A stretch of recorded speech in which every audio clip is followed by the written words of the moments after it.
Chers téléspectateurs de Graphé TV, salutations à tous en Jésus-Christ. Nous voulons vous souhaiter au nom de la mission chrétienne évangélique des Antilles et de la Guyane nos meilleurs vœux au seuil de cette nouvelle année de 2022. Une bonne année à tous dans la foi en Jésus-Christ, notre Sauveur et Seigneur. Que la paix et la grâce de notre Dieu soient votre force. 2021 restera dans nos mémoires comme une année marquée par la crise sanitaire, avec ses contraintes, ses peurs, ses souffrances, ses deuils, mais aussi par les grandes mobilisations qu'a connues le pays, mobilisations et grèves contre le pass sanitaire et l'obligation vaccinale.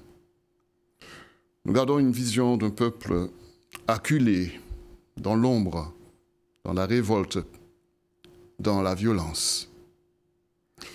Il y a un parallèle évident avec ce que vivait un personnage de la Bible, Habakkuk, un prophète de la Bible, qui s'écrit, et là je vais lire simplement au verset 3, il dit « Pourquoi l'oppression et la violence sont-elles devant moi ? Il y a des querelles, et la discorde s'élève. Aussi, la loi n'a point de vie, la justice n'a point de force. Car le méchant triomphe du juste, et l'on rend des jugements iniques. » Habakkuk se pose la question que certainement beaucoup de personnes se posent lorsqu'on est entouré de violence, de choses ou du mal simplement, la question du mal. La réponse de Dieu ne va pas attendre. Et c'est vrai que la Bible répond vite à cette question. Il est normal qu'une société qui refuse d'obéir à Dieu, qu'un peuple qui refuse la direction de Dieu, que des personnes qui refusent de donner la direction de leur vie à Dieu, puissent être entraînées dans des choses ténébreuses. Et le mal et le péché sont associés. Lorsque le péché est entré dans le monde, le mal y est entré, et aussi la mort. Donc, Dieu va lui répondre ainsi. Il va dire, « Voici, j'ai suscité les Chaldéens, peuple furibond et impétueux qui traverse de vastes étendues de pays pour s'emparer de demeures qui ne sont pas à lui. » Vous imaginez la surprise du prophète en entendant cela. Il va réagir en disant « N'es-tu pas de toute éternité, éternel, mon Dieu, mon Saint? Nous ne mourrons pas. Ô Éternel, tu as établi ce peuple pour exercer tes jugements. Ô mon rocher, tu l'as suscité pour infliger tes châtiments. Tes yeux sont trop purs pour voir le mal. Et tu ne peux pas regarder l'iniquité. Pourquoi regarderais-tu les perfides et te tairais-tu quand le méchant dévore celui qui est plus juste que lui? » Devant l'étonnement du prophète, Dieu va simplement répondre que la prophétie doit s'accomplir. Les choses doivent venir et nous, chrétiens de ces derniers temps, nous devons nous rappeler que les choses avancent et que ce que Dieu a planifié va prendre existence. Nous ne devons pas être surpris, mais nous devons surtout interpeller nos contemporains en allant toujours et en redressant, en les poussant à regarder vers la direction de la solution, c'est-à-dire le fait d'accepter le don de Dieu en Jésus-Christ. Car c'est devant ce mal qui ronge le monde que Dieu a trouvé la solution en son Fils. Nous avons fêté il n'y a pas longtemps la nativité. Oui, Dieu a vu le mal qui ronge ce monde, le péché et la mort. Oui, Dieu a solutionné et son plan est en exécution. Dieu répond à son prophète en disant « L'Éternel, je lis simplement, l'Éternel m'adressa la parole et il dit « Écris la prophétie, Grave-la sur des tables afin qu'on la lise couramment, car c'est une prophétie dont le temps est déjà fixé. Elle marche vers son terme et elle ne mentira pas. Si elle tarde, attends-la, car elle s'accomplira certainement. Voici, l'âme s'est enflée, elle n'est pas droite en lui. Voici, son âme s'est enflée, elle n'est pas droite en lui. Mais le juste vivra par sa foi.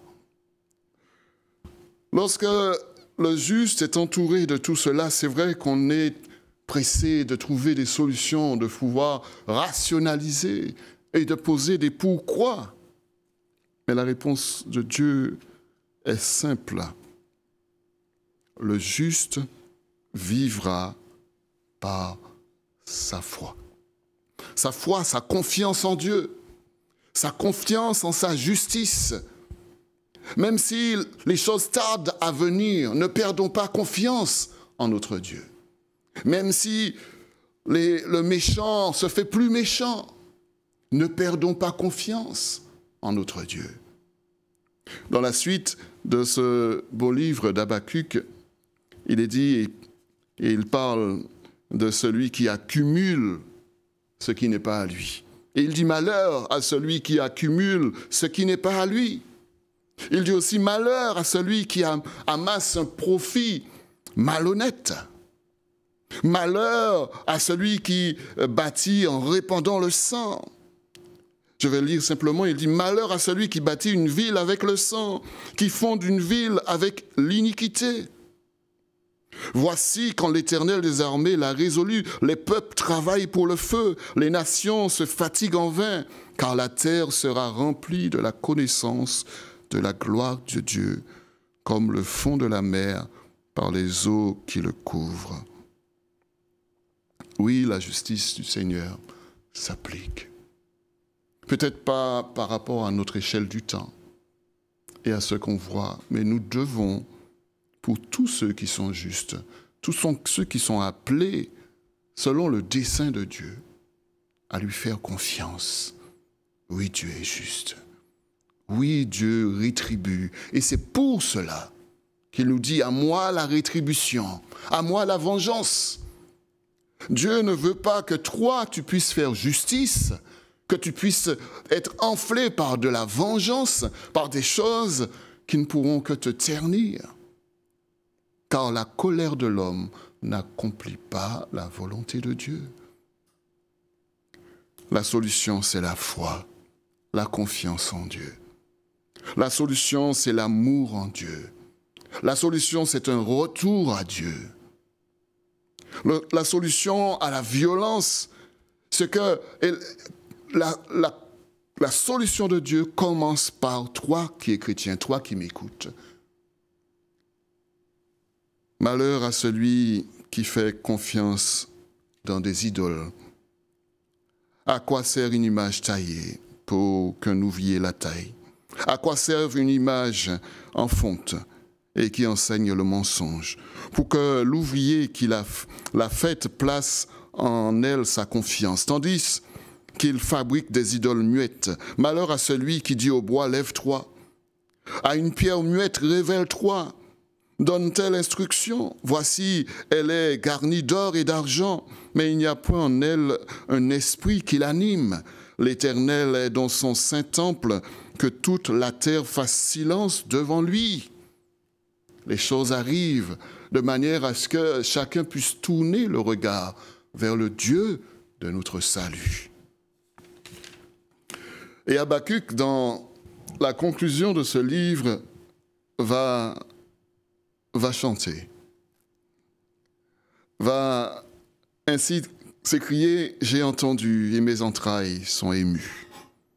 Il va dire « À cette voix, mes lèvres frémissent, mes os se consument, mes genoux chancellent.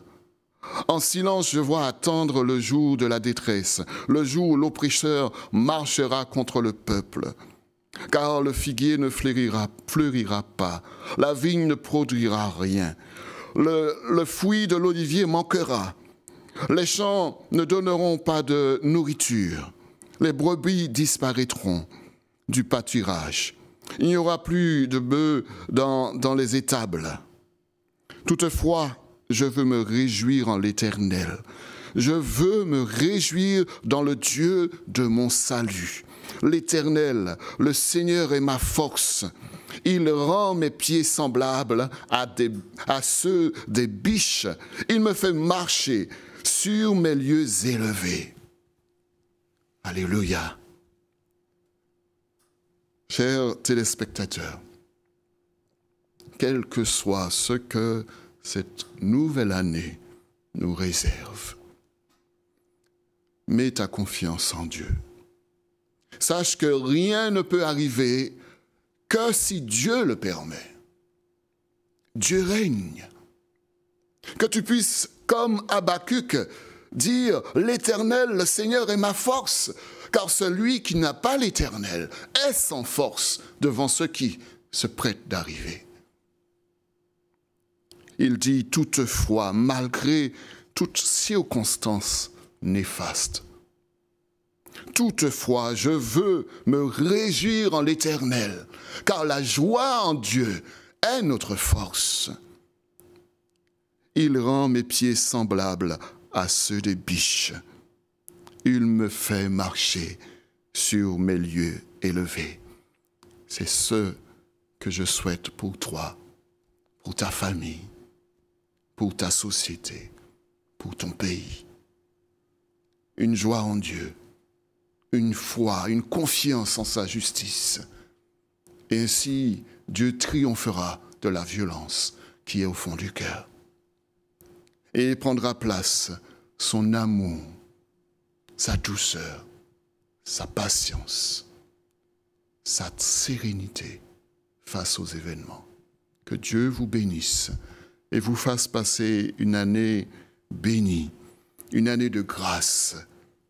Je répète que la paix et la grâce de notre Dieu soient votre force.